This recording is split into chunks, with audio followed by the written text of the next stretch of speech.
Hey guys, tonight we drift back to a time when gods walked the earth and mortals sometimes got a little too good at their hobbies. You're stepping into ancient Lydia, a land of dry golden hills, ripe fig trees, and marketplaces filled with the warm scent of olive oil and sun-warmed stone. The sandals on your feet scuff gently against dusty paths as you move through a sleepy village where everyone seems to be whispering about the same thing. No, it's not an election or a scandal over who watered down the wine at the symposium. It's a weaver girl who's said to be better than the gods. You raise an eyebrow? Better than Athena? You probably won't survive this. So before you get comfortable, take a moment to like the video and subscribe, but only if you genuinely enjoy what I do here. And hey, let me know in the comments where you're re-listening from and what time it is where you are. I love seeing the sleepy little corners this reaches.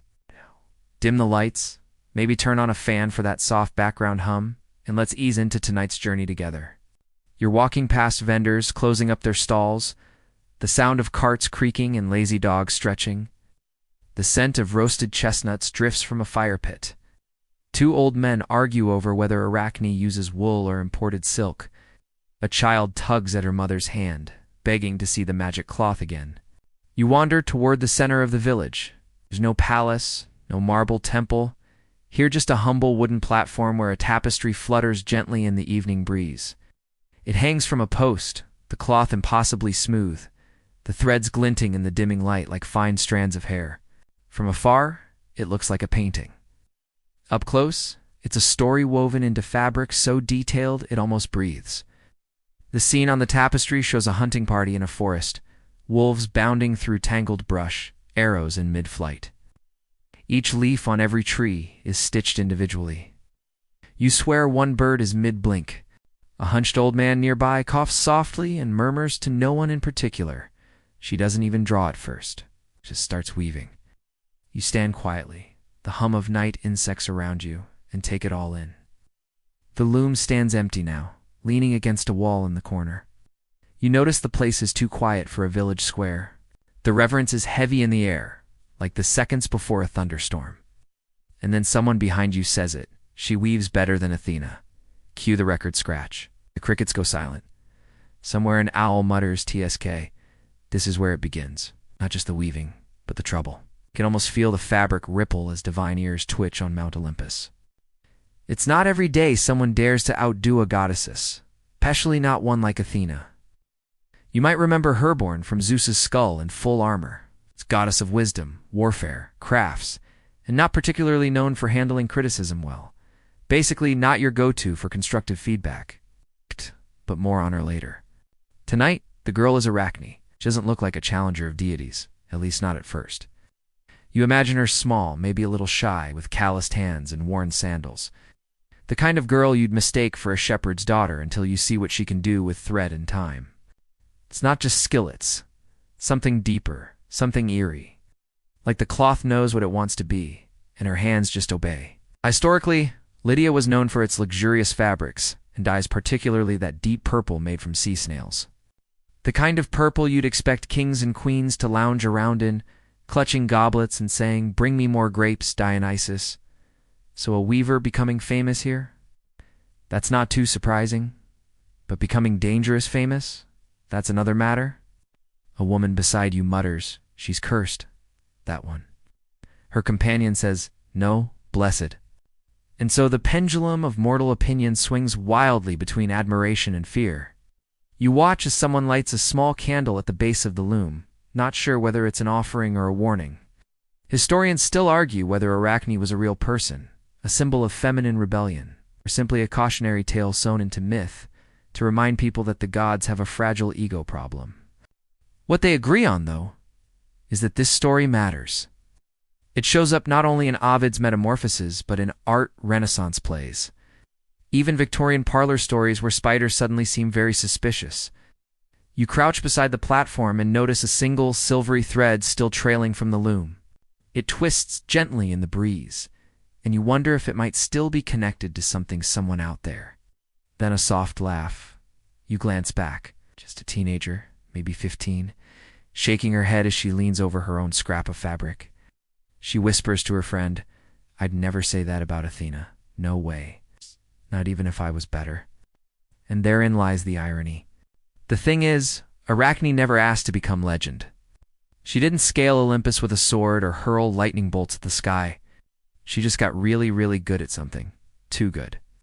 And when people start whispering that you might be divine, the gods tend to notice.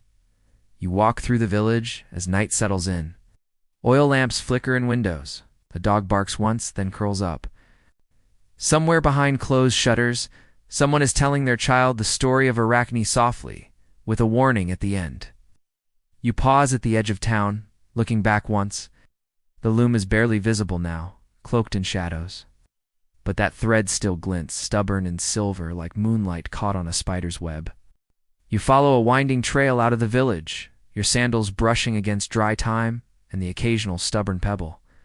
The path curves toward an older building, less of a temple, more of a shrine that's been lovingly repaired by too many generations to count. It smells faintly of old incense and lemon oil. Here Athena is more than a legend. She's a presence. A flickering oil lamp throws long shadows across a woven banner stretched along one wall. You squint and realize it's a kind of visual biography. There's Athena springing, fully armored, from Zeus's forehead. Casual. A midlife headache that ends with a child in a breastplate. Next comes her many. Its occupations. Goddess of war strategy, of wisdom, law, heroic endeavor, and, perhaps most relevant tonight, of weaving and crafts. Yes, you heard that right. The goddess of battlefield tactics also moonlights as the divine queen of textiles. And that's important. Because for the Greeks, weaving isn't just housework, it's cosmic. The very fates, those three moody aunties of destiny, weave human lives into being. Threads are everything. To be a master weaver in this world is like casually programming the Matrix if the Matrix were made of goat wool and existential dread. Athena, as the patroness of Athens and guardian of civilization, is known for her cleverness and control. She's a goddess who builds, plans, strategizes. No wild fits of passion or wine-fueled chaos like some of her Olympian cousins. She's rational, dignified, polished like marble that judges you. And yet she also holds grudges like a teenager left unread. That makes her a tricky opponent. You can't outsmart her, and you certainly can't embarrass her without consequences. The rest of that one story where a guy saw her bathing, and she turned him into a deer. A deer, which then got eaten by his own dogs. Because myth logic. Virginal, distantor, whether she quietly subverted them by being powerful without needing a husband, lover, or scandal. What they do agree on is that Athena was deeply entwined with Greek identity, particularly in cities. She liked cities, laws, clean columns, and good weaving. You walk deeper into the shrine. Someone has left a small bowl of olives and a clay owl figurine on a low altar. The owl, of course, is Athena's symbol, not because it's cute, but because owls see in the dark. Wisdom, insight, vision beyond what's immediately obvious. That's the kind of intelligence she prizes, which makes Arakhne's challenge all the more deliciously dangerous. Because Arakhne didn't just compete in skill, she competed in perspective. She looked at the gods and said, "Sure, I see what you're doing, but here's how I see it." And that's unforgivable. You run your fingers along the edge of a tapestry in the shrine. It's old, the colors faded, but the figures are still there. The Athena showing mortals how to spin, how to make dyes, how to turn flax into something beautiful and useful. These weren't just crafts, they were the foundation of life. Clothing, sails, bags, fishing nets. Athena gave structure to the world. From raising sheep to spinning, dyeing, and weaving, every thread took hours of human life. It was an act of patience, of ritual, and yes, of power. You step outside again. The sun's dipped below the horizon, leaving a soft orange afterglow across the sky. You think about Athena watching from up their eyes, sharp arms crossed, owl perched on her shoulder, and somewhere below, a girl weaving. It makes you wonder what Athena felt truly when she first heard of Arachne. Was it rage, jealousy, curiosity? Or maybe something quieter, something like fear. After all, if a mortal can match a god, even just for a moment, then the line between divine and human begins to fray.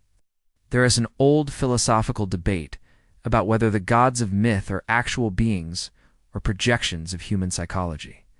In Athena's case, she often represents the perfection of reason, But what happens when reason meets raw, human talent? The stars are coming out now, scattered like crumbs on a velvet tablecloth. You lean back against a fig tree, its leaves still warm from the day's sun. Somewhere in the distance, a loom creaks.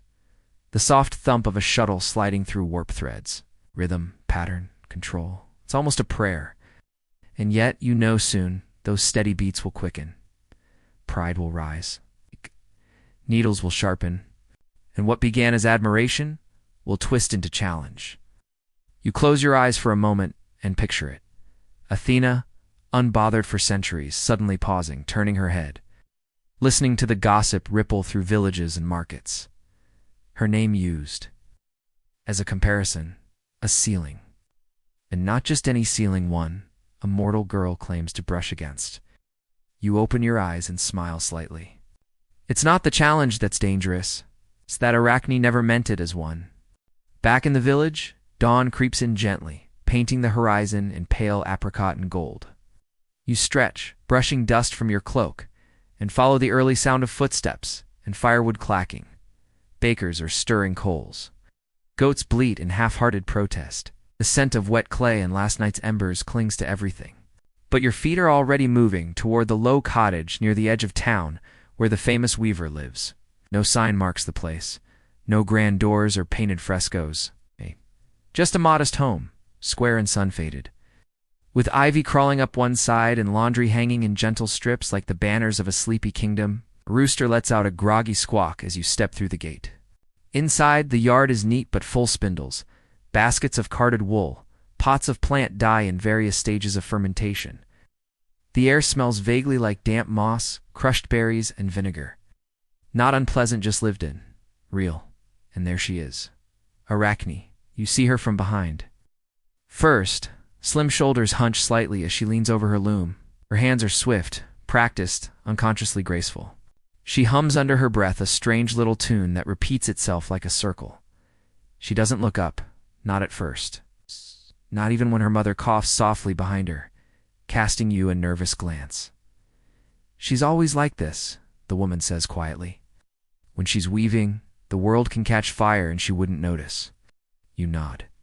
You believe it. It's only when the shuttle clacks to a halt that Arakhne turns. Her eyes are sharp and oddly unbothered. Not the expression of a girl drunk on praise, but of someone who has heard it all, processed it, and moved on. She studies you for a moment, then gestures lazily at the bench across from her. You're not here to buy cloth, she says. So what is it? Gossip? A challenge? Or just curiosity? There's no malice in her tone, just mild exasperation, like someone tired of being interesting. You ask her where she learned to weave. She shrugs. My mother taught me the basics. The rest, I just watched. Birds, shadows, the way wind moves across grain. The threads want to move that way too. You just have to listen. You realize something odd. She doesn't mention Athena, doesn't boast or compare. It's everyone else who does that. The crowd, the market women, passing philosophers eager to see what perfection looks like. Arakhne just weaves. That may be the most dangerous part. In Greek society, women's work, especially textile work, was considered private, domestic, even sacred. Whole myths revolve around the act of weaving. Penelope in the Odyssey delays her suitors by weaving and unweaving a shroud.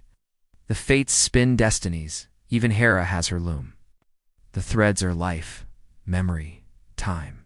Historians still argue whether weaving, in these myths, was a symbol of quiet female power or a gilded cage to keep women's influence behind the scenes. Either way, Arakhne didn't keep her gift private. She displayed it. Let it breathe in public air. You lean forward, asking what she's making now. A story, she says simply, but not the one they want. You glance at the loom, tapestry slowly forming.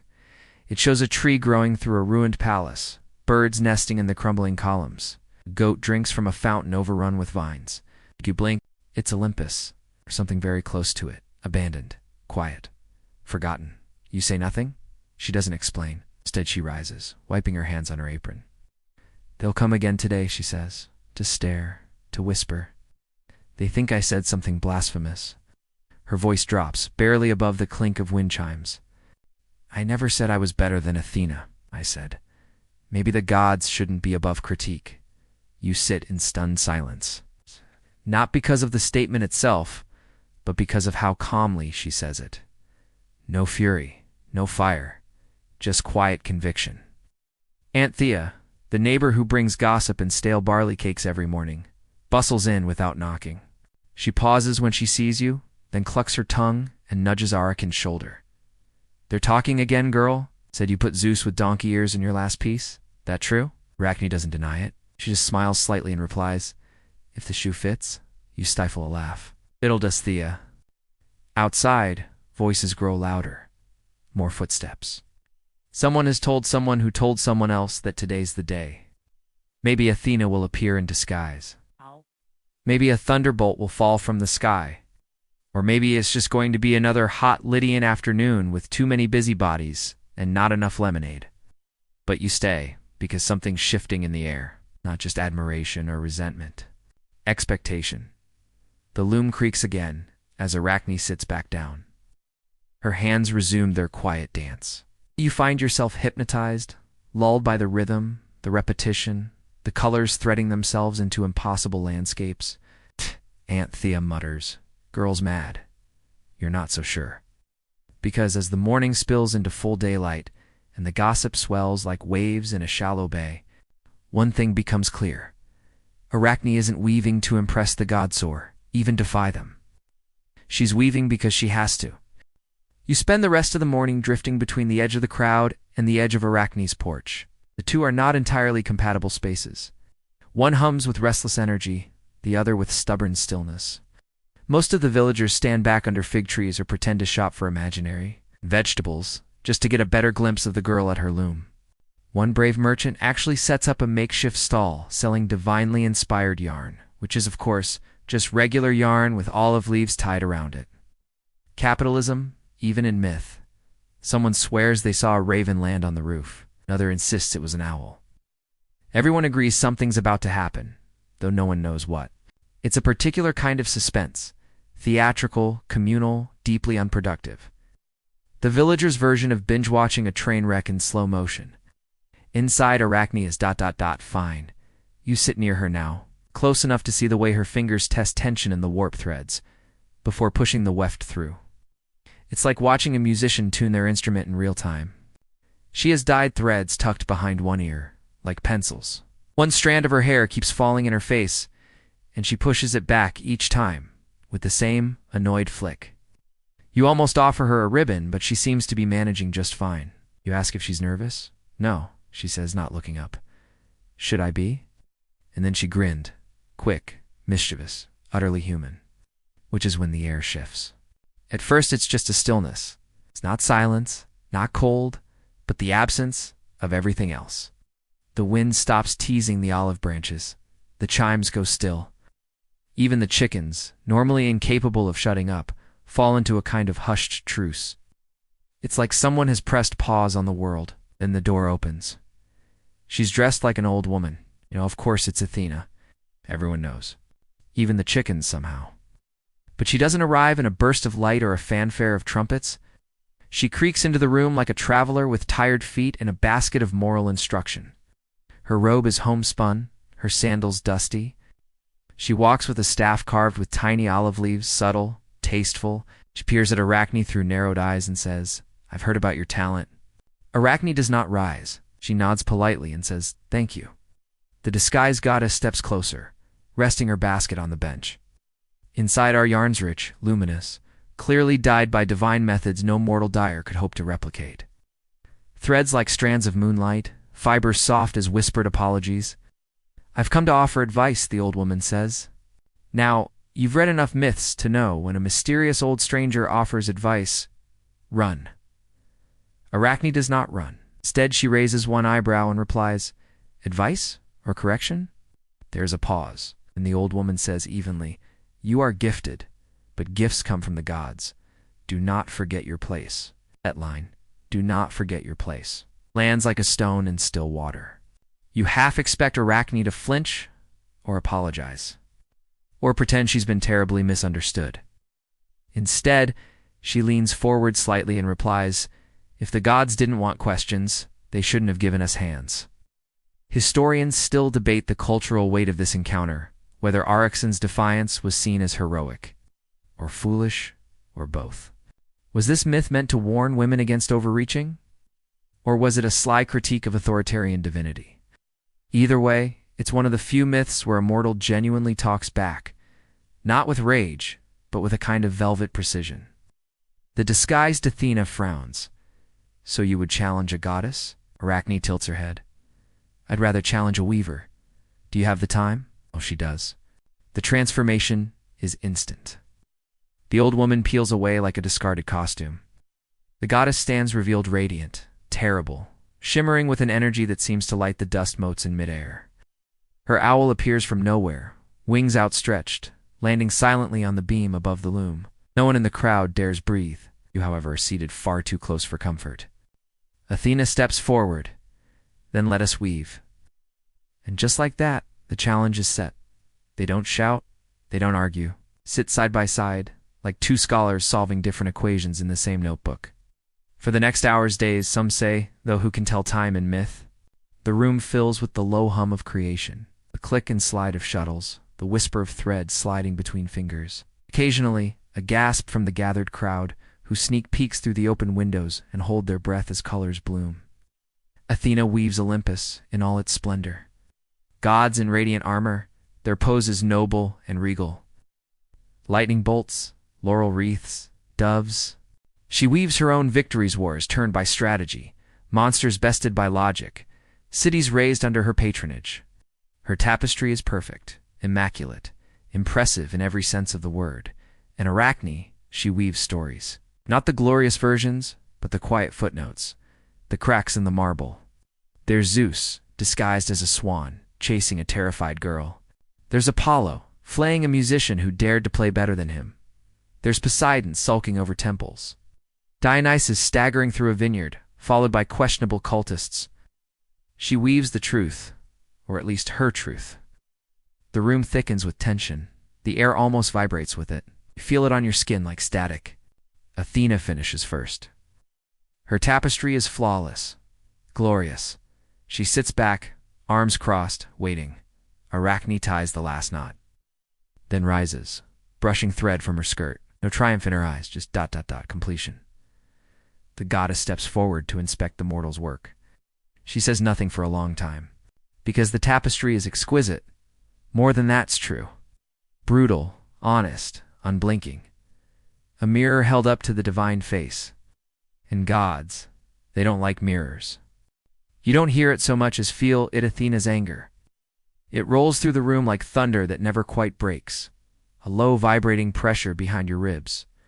The goddess stares at Arakhne's tapestry, her jaw tight, her hands clenched at her sides. Every thread is a wound, every perfect stitch an accusation. You half expect lightning to split the ceiling, but that would be too easy. Instead, Athena reaches out. Not gently, not with reverence. She grabs the edge of Arakhne's tapestry and rips it. The sound is like silk screaming. Everyone watching outside the windows gasps. Even the owl ruffles its feathers, uncertain. Athena tears through the weaving with white-knuckled fury, shredding days of work in a matter of seconds. Threads whip into the air like tiny fleeing serpents. Arakhne doesn't flinch. She just watches, quiet and strangely calm. Do you wonder what that kind of composure costs? A stillness, not born of peace, but of complete surrender to whatever comes next. Then Athena turns on her. This is insolence, the goddess hisses. Mockery, you show no respect. Arakhne replies, voice barely above a whisper. I showed what was real. There it is again, that simple conviction. The kind that isn't meant to provoke, but can't help doing so. Like a candle in a temple that was never meant to be lit. Athena's hands twitch, and here's where the story starts to split. Scholars, poets, dramatists, they never quite agree on what comes next. Some say the goddess struck her, slapped the mortal girl across the face with an open palm that cracked like thunder. Others say she merely raised her voice. Still others say it was the humiliation, the truth of the tapestry, the undeniable talent that caused Arakhne to fall into despair. There is one common thread. Arakhne turns away. She leaves her loom, walks, silent and pale, to the far edge of the room. The villagers outside part like water. No one calls after her. You follow. She sits near the olive grove, beneath a tree older than memory, her head in her hands, her shoulders trembling, though not with fear, with frustration. Shouldn't have expected better, she mutters. Even gods punish what they can't control. There is a moment where time seems to hesitate, like the story Isn't quite sure what it wants to become. And then Athena appears again, but this time, the fury is gone. She stands under the olive tree, arms crossed, her brow furrowed not in anger, but in confusion, maybe even guilt. You should not have challenged me, she says, quieter now, you've brought this on yourself. Arakhne says nothing. The goddess watches her a while longer, then murmurs, and yet, your skill was undeniable. It's not quite an apology. But gods rarely apologize. She lifts one hand, fingers weaving something unseen in the air.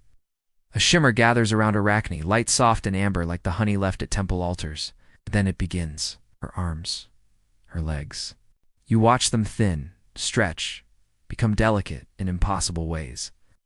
Her fingers, already so skilled, lengthen into narrow filaments. Her hair darkens, tightens, retracts. Her voice catches in her throat, no longer shaped for speech.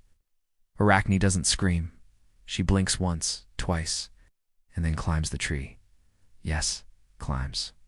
Her limbs bend in odd, graceful angles. She leaves behind the ground, the loom, the mortal world. Suspended in the branches, she begins to spin again, this time from herself. Silk threads pour from her small, transformed body. The web she weaves glistens between leaves like spun rain.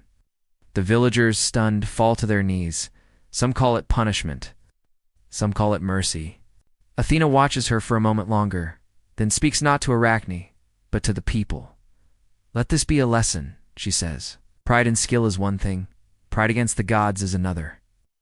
Then she vanishes, leaving only the faint scent of olive leaves and smoke. You remain under the tree, Arakhne, now spider, or something between, crawls along her web, steady and sure. The pattern she spins is no less beautiful than the ones from her loom, no less complex, but now it is hers entirely. Historians still argue about this ending. Was it a curse, or a divine rebuke, or a strange form of elevation? It's the name Arakhne, after all, lives on in every language that speaks of spiders. And her art, her weaving, continues, not on the loom, but on dew-covered webs, strung across forgotten corners of the world. You exhale slowly. The sun sets behind the olive grove.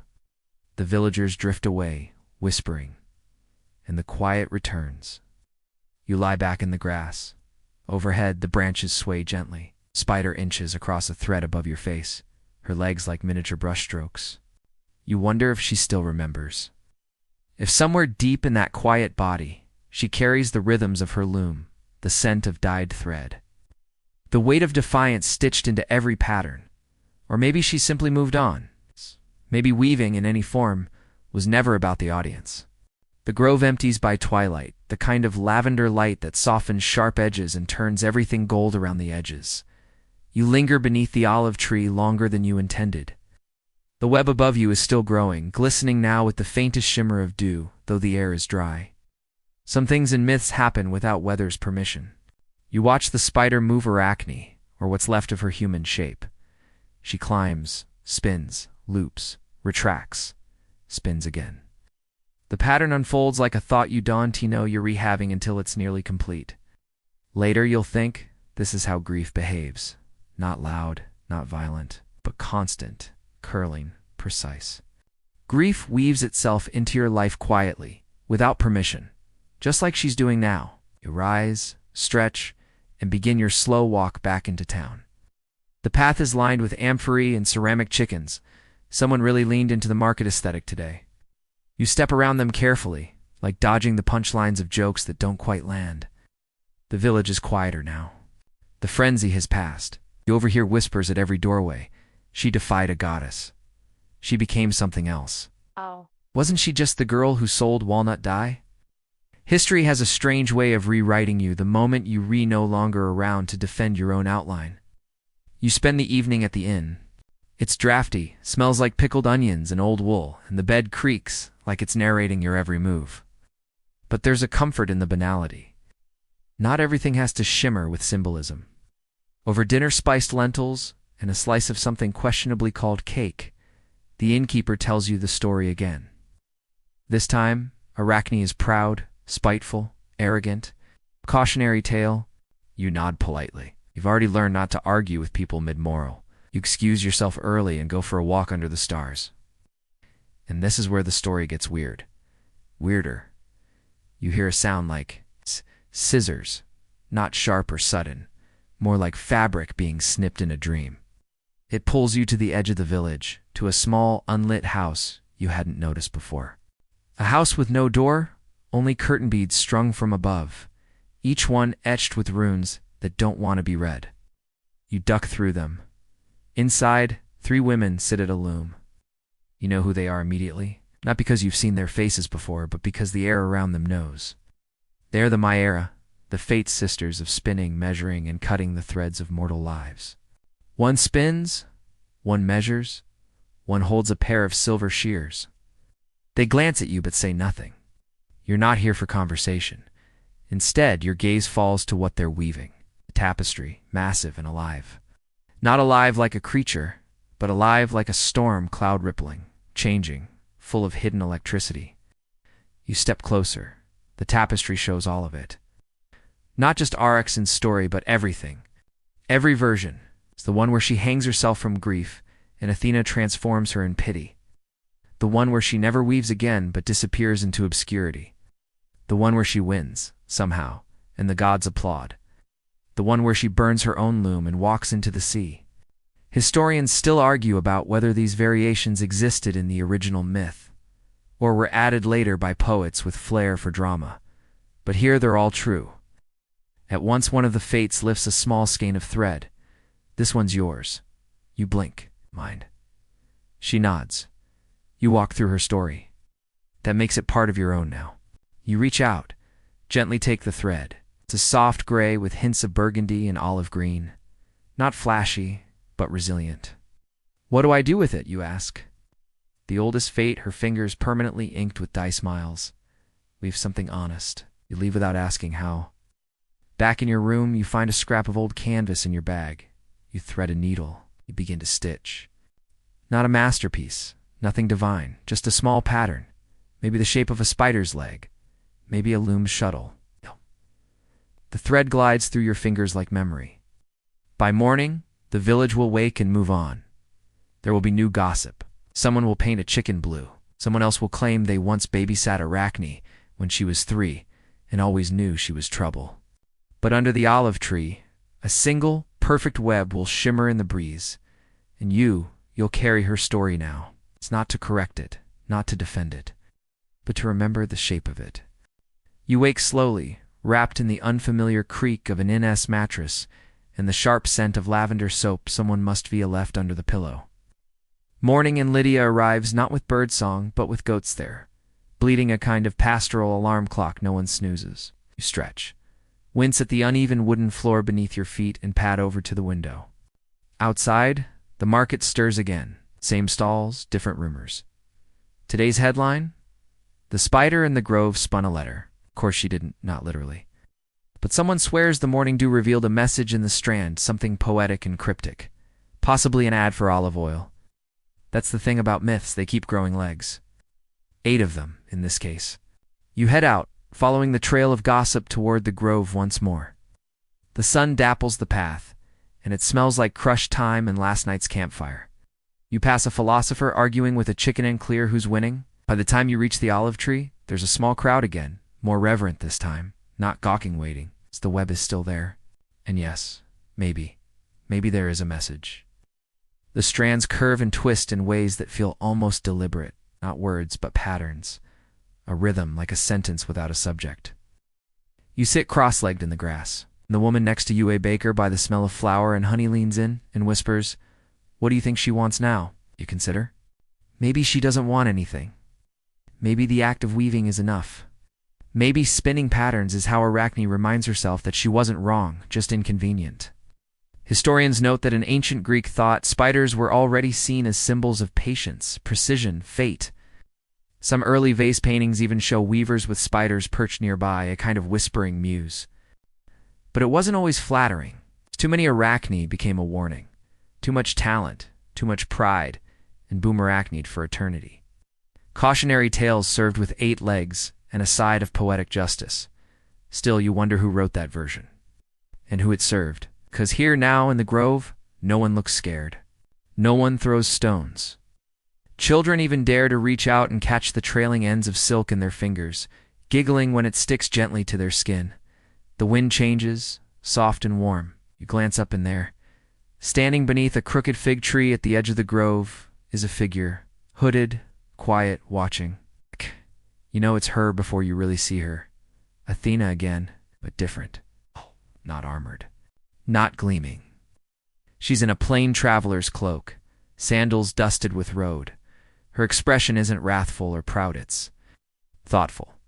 She steps into the grove without a sound. The villagers go still. She stops beneath the web, looks up, and for the briefest moment, you swear the spider pauses in her weaving. Athena reaches into her cloak, draws out something wrapped in linen. She unwraps it carefully.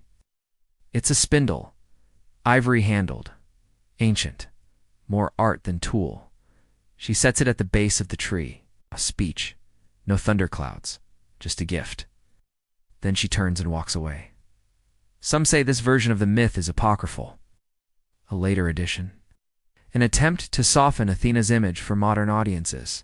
But scrolls discovered in Asia Minor suggest there were always regional variance versions where the goddess regretted her temper, where she respected Arakhne even in anger. Historians still debate whether these scrolls are legitimate, or just clever forgeries meant to sell to Roman collectors.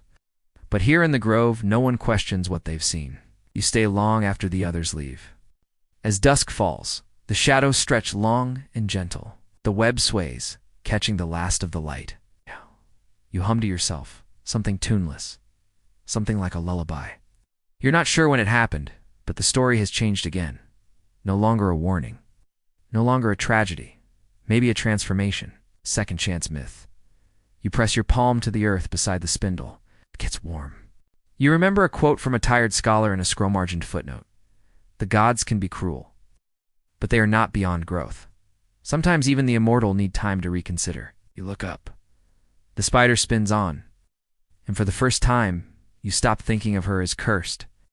Later that night, as moonlight spills silver over the tiled rooftops, you find yourself unable to sleep.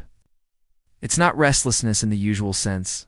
There's no anxiety pressing down, no doom looming in the distance. Just a gentle buzz in the back of your thoughts, like your mind is a loom itself, threads pulled taut, waiting to be woven into something. You step outside. The village sleeps in a patchwork of sighs and candle stubs. A cat blinks lazily at you from a windowsill and yawns in slow motion. Somewhere an amphora tips over in the wind with a hollow thunk, but no one stirs. It's the kind of night meant for quiet conversations and unexplainable dreams.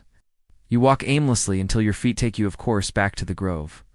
There's no one else here this time. Just the soft rustle of leaves in the web lit by starlight now instead of sun. You sit beneath it, back to the olive tree. The bark is rough but familiar. You lean your head against it and let your eyes wander upward. She's still there, Arakhne still spinning. Not ceaselessly. She pauses now and then, as if considering the next line of some invisible poem. It occurs to you that you've never actually heard her speak, which is strange, considering how loud the story has become in the mouths of others. You wonder what she would say if she could talk to you. She'd be bitter, or bemused, or maybe just bored with it all. After 1,000 years of being the punchline to a cautionary tale, wouldn't you get a little tired? But then you feel it. A single silk thread descending gently from the branch above, brushing your wrist. It's not sticky, not gross, just ... soft. Like the ghost of a thought. You hold your breath. Is this her voice? You look up again, and for just a flicker of a moment, you imagine her as she once was. A girl, maybe 17, with ink-stained hands and sharp eyes. Laughing with her friends, sitting cross-legged with her loom in the shade, daring to believe that she could create something beautiful and that the gods would notice. They noticed. Just ... Not how she'd hoped. There's a kind of painful sweetness to that desire to be seen, celebrated, how human it is, how dangerous when the ones watching are divine. Scholars sometimes suggest that Arakhne's real mistake wasn't pride, was visibility. In ancient Greece, young women were supposed to be modest, restrained, invisible when possible. To dazzle was to risk ruin. But Arakhne? She didn't just dazzle, she dared the gods to look, and they did. You lean back further and whisper, not really expecting an answer. Was it worth it? The web sways slightly, and again, a thread drifts down. This time it lands in your open palm and clings gently to your skin. You smile. Maybe that's your answer. Historians still argue whether the Arakhne myth is truly about art or about punishment or about the limits of human ambition. But stories don't always need to resolve into single meanings. Sometimes they're like webs themselves held together by tension, contradiction, invisible logic. You stay a little longer. The moon passes overhead like a slow breath. And then, for the first time, you notice something different about the web. It's grown wider, more complex. The pattern now, it's not just ornamental, it's architectural. A map of sorts. If you squint, you can see shapes, figures. A woman with a loom. A goddess with an owl perched on her shoulder. A spindle dropped at the base of a tree. The story is being retold. By Arakhne herself. Not in words, but in silk. And you're here for it. Not as a bystander anymore, but as someone who listens. Back in the village, the windows are still dark. The baker snores like a bassoon. Somewhere a donkey has gotten loose and is eating someone's grapevines. But here everything is quiet, perfect. You don't need to write this down. You'll remember. You close your eyes. Not to sleep, not yet, just to feel.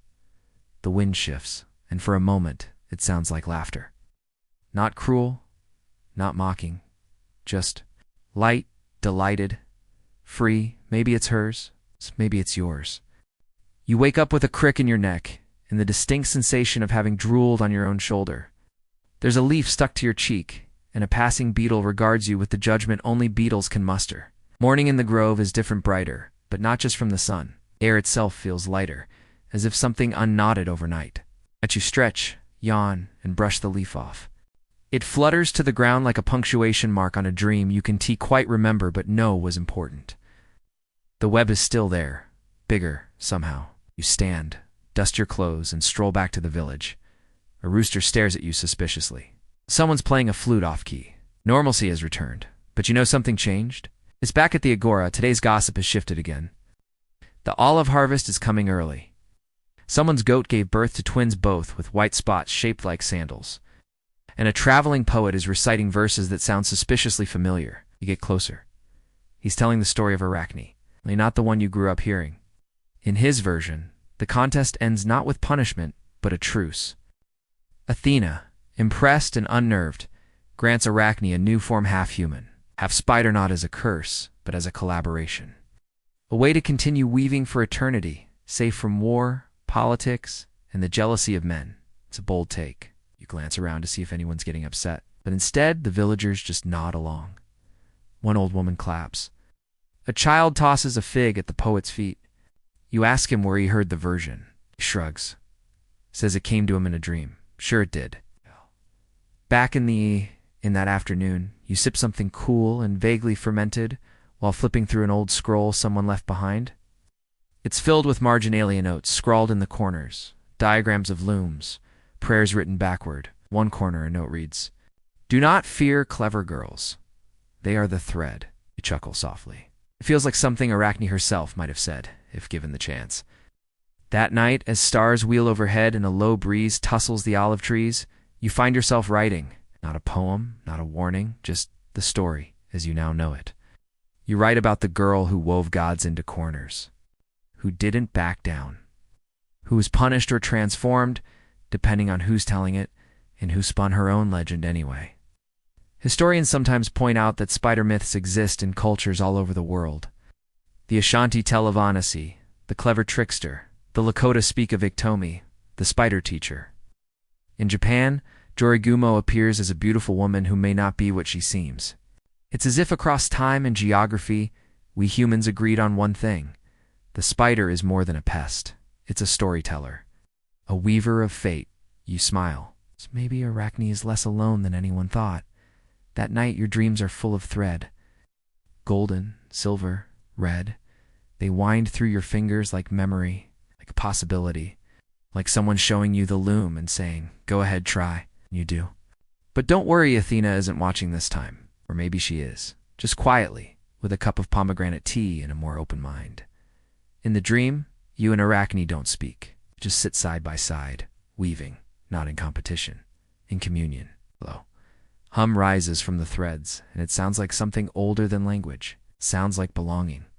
You don't mean to become a local legend. But that's what happens when you spend too many nights talking to spider webs and scribbling rewrites of ancient myths in a borrowed journal. By day, people nod at you with that mix of affection and confusion, usually reserved for amateur mystics and part-time. Shepherds who claim to have seen Apollo and a dust devil. A few kids ask if you're a priest.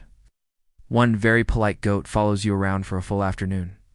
But mostly you're left to wander, which suits you just fine. One lazy morning, you find yourself in the village archive. It's not exactly the Library of Alexandria. It's a single room behind the olive oil cope. It's guarded by an old man named Callus, who once tried to alphabetize scrolls by the taste of their ink. He lets you in with a grunt and a wave. You dig. Old scrolls, bits of pottery, a lump of wool that might be a historical artifact or might be someone's laundry accident. And then, tucked between two forgotten treatises on olive grafting techniques, you find it. A copy of a lost dialogue on the limits of divine authority and craft, attributed to a philosopher no one remembers but whose marginalia are wild. One note reads, "If gods are beyond error, why do they fear talent?" That feels sharp, relevant. You copy it down. Later at the Grove, you sit beneath the web again, rereading the line until the ink smudges. Arachne is up there, still spinning, still silent. But something about the way the silk twists in the wind makes you feel like she's reading over your shoulder. You wonder if anyone's ever tried to talk to her. Not pray. Not beg. Just chat. You look up. "I found something weird today," you say aloud. Want to hear it? The wind shifts. A silk thread sways. Right, so. You read the marginalia to the web. Out loud, slowly. And for a second, blink you. I think you see one of the threads pulse. Not glowing, not magic. Just alive. You keep reading. Over the next few days, it becomes a ritual. You bring stories. She spins. Sometimes you talk about Arachne. Sometimes about other spider gods.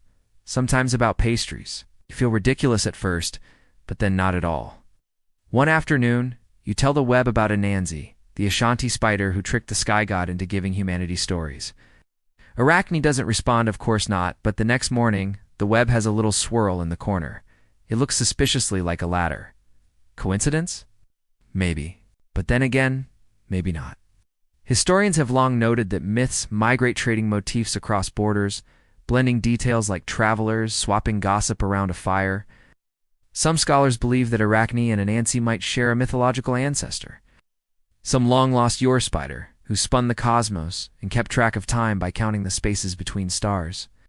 Others say that's just romantic nonsense. But sitting here in the dappled light of an olive grove, it doesn't feel like nonsense at all. It feels inevitable. The web grows again. You realize it's less like a trap now, more like a tapestry. The patterns are shifting, evolving. You start to see echoes of other myths in it, echoes of you. It's reflecting back everything it hears. The spider spins on. And you, like any good storyteller, keep talking. One day, someone else joins you. A traveler. Then another. A girl from Delphi who insists she dreamed of Arachne. An old man who once swore he saw the web blink. You let them sit. Let them listen. Share your scrolls and your fig biscuits. And the myth grows, quietly, gently, like silk. It's odd how quickly a grove can become a gathering place. First it was just you, muttering half-thoughts and spider trivia under an olive tree like a very focused eccentric. Then came the curious kids, the skeptical elders, the bored shepherds. It's starting to feel like a low-budget mystery cult. There are cushions. Someone brought a jug of honeyed wine. You're not saying this is a movement, but someone did just try to name the web. The gatherings start at dusk. Someone plays the lyre not well, but enthusiastically. A teenage girl recites her own poem about thread and choice. A retired potter offers a quietly astonishing theory about Arachne's metamorphosis being a metaphor for female autonomy in a patriarchal society. You don't even blink. This is normal now. You sit back and listen as the stories bloom. They tangle and shimmer, contradict each other, and then rejoin like braided cord. No two versions match, and that feels right. Because myths aren't supposed to stand still. You think of what one old scholar said. Myths are the breath of culture. Try to trap them, and they wither. So you let the breath pass, and with it, 100 small retellings. Even the web seems to pulse with it now. Each evening, you find new shapes woven in. Once you spot a clear spiral, almost a fingerprint. Another time, a little figure that might be Athena, but wearing spectacles and looking unimpressed. No one knows for sure how Arakhne hears these things. If she even is still Arakhne. Maybe the spider is just a spider, and the real magic is projection.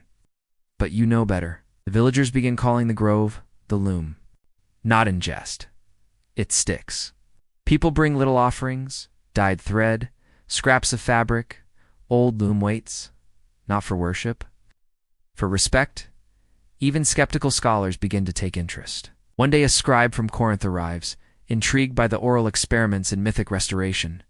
He uses terms like narrative elasticity and post-theistic retellings, which makes the goat yawn, but you nod politely. He interviews you, and you give the same answer every time. I just listened, because that's all you did, really. And it was enough. Scholars still debate whether myths like Arachne's ever change in the classical record. Most agree that once a story enters canon, it calcifies. But occasionally, something strange happens, a line added, vase painting discovered with a different ending, a single ancient graffito that reads, "She wove the truth." That was her crime. You start to see signs that others, too, had tried to shift the thread. Small things, quiet revisions. Not defiance, compassion. And maybe that's the key. Not to erase the old myth, but to expand it. A few evenings later, a boy asks if the story has a moral. You hesitate, then answer, sometimes the moral isn't the point. Sometimes it's the thread you follow while you learn something else. He nods slowly, and later draws a spider with wings. Can't explain why that makes you tear up, but it does. Back at the inn, you find yourself rewriting again. Not changing the story, just loosening its grip, making room. You start the new version like this. Once there was a girl who wove too well, the gods came to see, and she dared to show them truth. The rest, you're still writing it. You're not sure when you became the official lorekeeper of a spider. There was no ceremony, no laurel crown, just a slow drift from listener to narrator, from curious passerby to the one people ask, how did it all begin? You usually answer with a shrug and a smile, with a girl and a loom, and a goddess who didn't expect to lose. Tonight, though, you find yourself walking the grove alone. The sky is that dreamy, purple blue that makes you feel like you're in a painting. Crickets have started their soft, percussive gossip, and the wind smells faintly of figs and charcoal. You sit beneath the web and stretch your legs. Above, Arakhne spins, still endlessly. You wonder if she ever tires of it. Or if the act of weaving is itself the rest, the motion that soothes her, centers her, keeps her grounded in a world that once punished her for being exceptional. There's something deeply human about that. In fact, many ancient cultures saw weaving as more than craft. It was cosmic. In Vedic texts, the universe is a woven fabric, the gods, the spinners. In Norse mythology, the Norns weave the fates of men. In Peru, Quechua weavers spoke of thread as a form of language, each, not a word, each color a thought. And then there's Arakhne, who centuries before the invention of the jacquard, loom or binary codused, thread to tell the kind of truth too raw for marble or poetry. You wonder for a moment, what would have happened if Athena had praised her instead of punishing her? Would the myths have changed sooner? Would clever girls have grown up less afraid to be brilliant? Historians still debate whether the Arakhne myth was ever intended as a warning to women, or merely a reminder of the gods' vanity. Some say it reflects a cultural discomfort with mortal excellence. Others think it's about respect, just delivered with divine pettiness. Either way, you know what version the villagers here prefer. The one where Arakhne's transformation wasn't a curse, but a continuation. A new medium, a new form of storytelling, a new kind of freedom. The next morning, you wake up to find someone has hung a tiny tapestry in the grove. It's not very good, lumpy, crooked. Definitely too much yellow, but it shows a girl and a spider sitting side by side, both working on the same thread. There's no signature. You don't need one. Later that week, a traveling loom maker donates a small, portable frame to the grove. For the kids, he says, but you catch him practicing on it the next day, tongue stuck out in concentration like a schoolboy. Someone else starts keeping time by the number of rows they weave each morning. 1 row equals 1 unit of piece. You like that? One morning, the spiderweb glistens unusually. There's dew caught in the strands, and the sun hits it just so. You could swear there's a shape in it, a spiral maybe, or a letter. Or maybe it's your brain trying to assign meaning to the pattern, as always. That's what myths are, after all. The patterns we wrap around the chaos so we don't go mad, in Arakhne. She's become the thread. At the agora, an old merchant tries to sell spider-shaped brooches blessed by the loom goddess. You don't correct him? Honestly, the craftsmanship is decent. Story keeps spreading. Not like wildfire, more like ivy. Slow, sure, deliberate. Twisting around old columns and finding new light. Some say Arakhne whispers her story into the ears of dreamers. Others say she is the muse of every frustrated artisan who has ever been told they were too much. You say, why not both? A letter arrives one morning, folded neatly into a square and sealed with dark wax in the shape of an acorn. You're halfway through your second fig when the innkeeper hands it over, squinting like it might explode.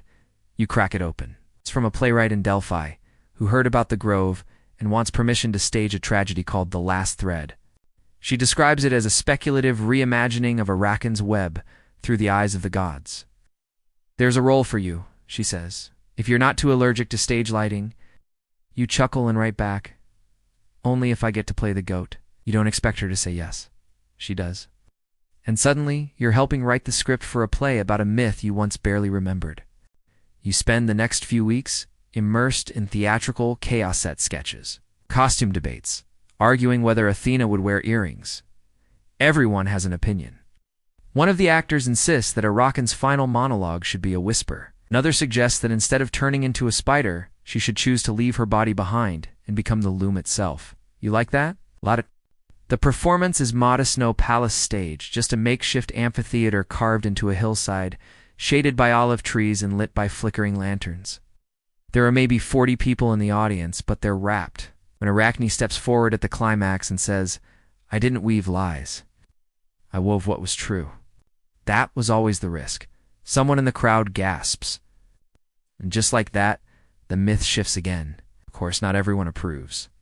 One critic calls it historically irresponsible myth-bending. Another mutters that young people will think it's okay to question divine authority, which, yes, that's sort of the point. Historians still argue whether Greek myths were meant to evolve or be preserved. Some say they're sacred blueprints. Others believe they're fluid, shaped by the people who carry them forward. You're firmly in camp number 2. After the play, you walk back to the grove. It's quiet, the web shimmering faintly in the moonlight.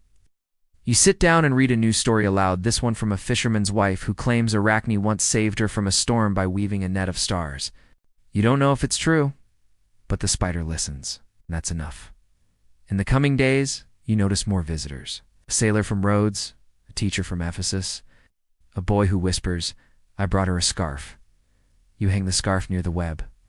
The threads flutter in the breeze. People begin referring to the place not as the grove or the hill, but simply as the weave. They come not to worship, but to contribute. And that, you realize, is what Arakhne's story has become, not a warning. It's not a tragedy, but a tapestry stitched by many hands. Every person who spins a version, every child who doodles a spider with glitter ink, every potter who adds a tiny web to the rim of a vase, they're part of it. They're weavers too, and so are you. The thread keeps pulling you forward. One evening, you find yourself invited to speak at a symposium titled The Mythic Reframe, Retelling the Untold. There's wine, olives, and a staggering amount of linen. You reseated between a philosopher who claims that all myths are encoded dreams and a sculptor who only carves goddesses with missing sandals. It's your kind of crowd.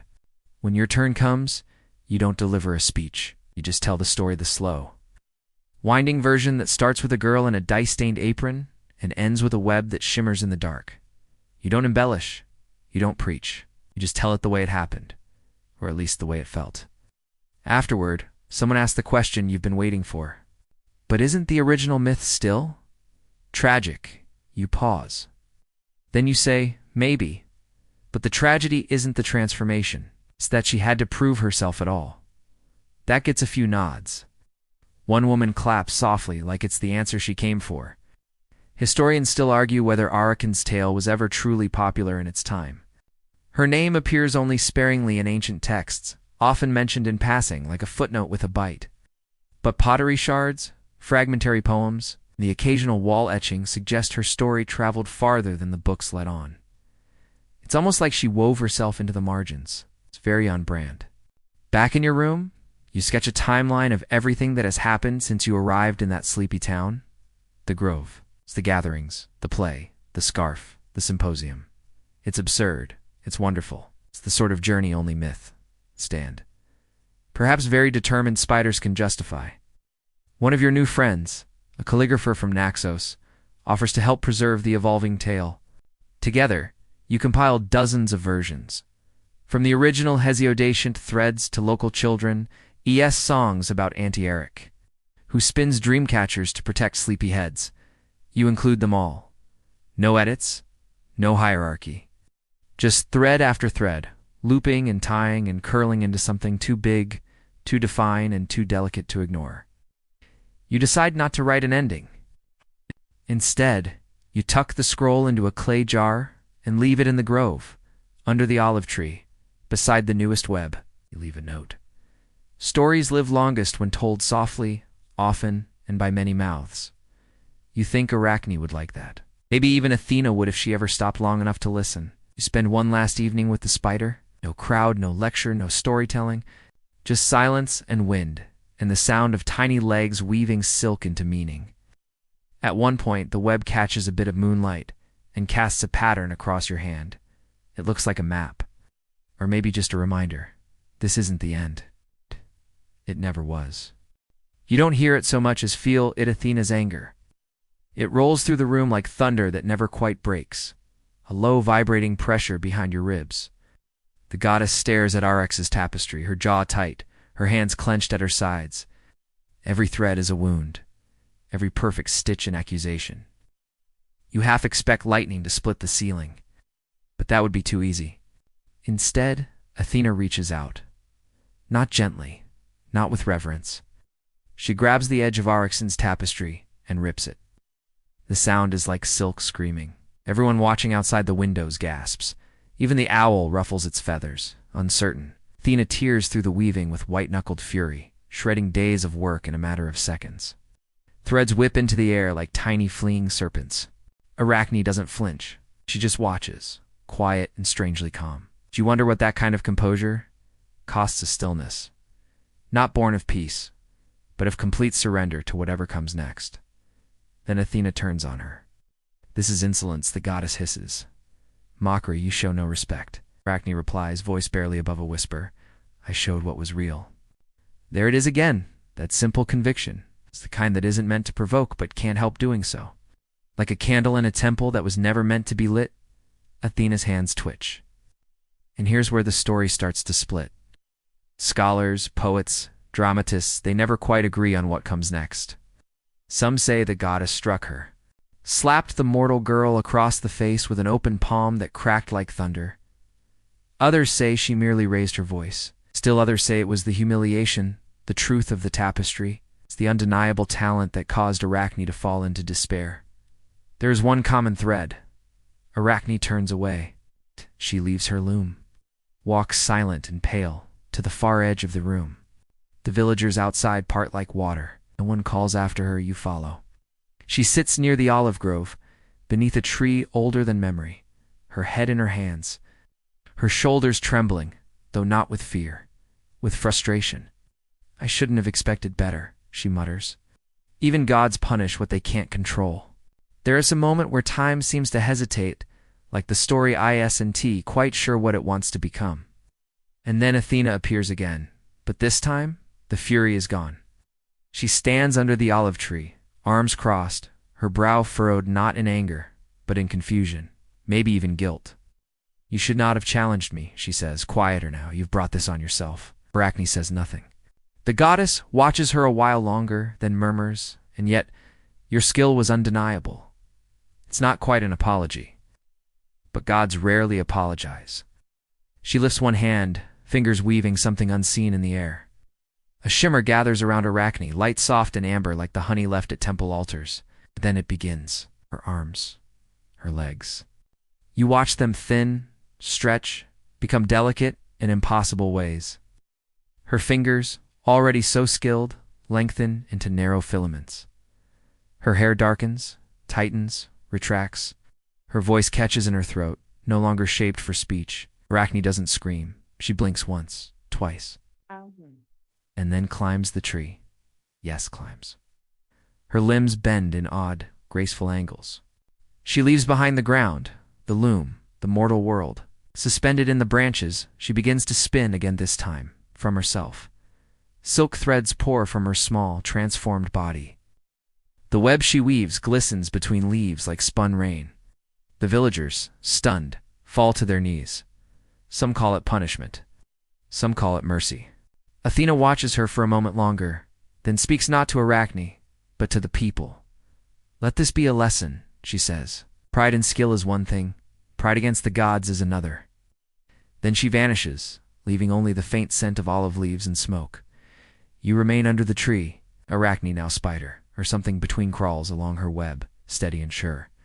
The pattern she spins is no less beautiful than the ones from her loom. No less complex, but now it is hers entirely. Historians still argue about this ending. Was it a curse, or a divine rebuke, or a strange form of elevation? It's the name Arakhne, after all, lives on in every language that speaks of spiders.